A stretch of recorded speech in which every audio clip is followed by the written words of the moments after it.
we have gathered here this evening in the memorial service of our beloved Mrs. Shoshama Benjamin. Let us begin our worship.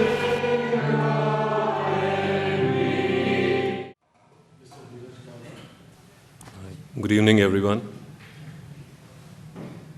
My memories of Auntie are based on 3 visits that I had the privilege of being in Kerala. And what an amazing, wonderful person she was, always smiling. First time that I visited Kerala was on Matthew's wedding, when of course she was very busy. Second time we were on a holiday with friends, Vikas and Daljit, who are also here today. Third was the most interesting. I got married to my wife Neena, who is also here. And we were on this train to Trivandrum going to Kovalam. And I wake up in the morning and I asked Neena, the train has stopped, is it any station? She said, yeah, it's Tiruvilla. So I picked up my bag, jumped off the train. I said, you also quickly get off. We'll have breakfast here and maybe stay here for the next 2 days or so. I'm sure she was very mixed up and would have thought that she's married an insane chap, going to Kovalam, getting off at Tiruvilla. From there I called up Auntie. I said, Auntie, this is Neeraj.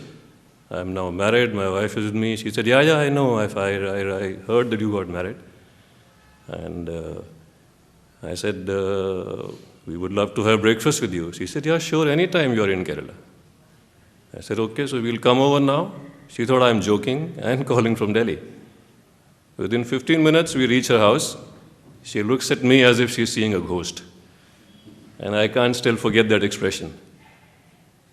The next 2 days were, I think, the most amazing time that Neena and me ever had. Pampered with tons and tons of love, the most amazing South Indian food, and to top it all, uncle and auntie's great sense of humor and good jokes. I can never forget sitting with her in the kitchen when she was preparing the most fabulous breakfast I've ever had. And she tells me that evening your uncle will take you out for a drive and drink, certainly without your wife, because he believes a man must spend some time away from his wife in a day for sure. And you will be listening to at least 4 jokes. The first would be a war joke. Second, maybe is a joke on Queen of England. Next 2-3 jokes will depend on your reaction and conversation with him. And he'll certainly enjoy pulling your leg. So the day passed and we had a good meal. Evening around 6, as she told me. And all this conversation is happening. Uncle would come close to the kitchen and he would go away. And I asked her, why doesn't he come in? She said, no, in Kerala, men can never step into the kitchen, especially when you have guests. It's not a good thing to happen. So evening, 6:30, when it's dark, we step out in his car and he calls the driver. We go out, we're having a drink, and trust me, the sequence of jokes was exactly the same.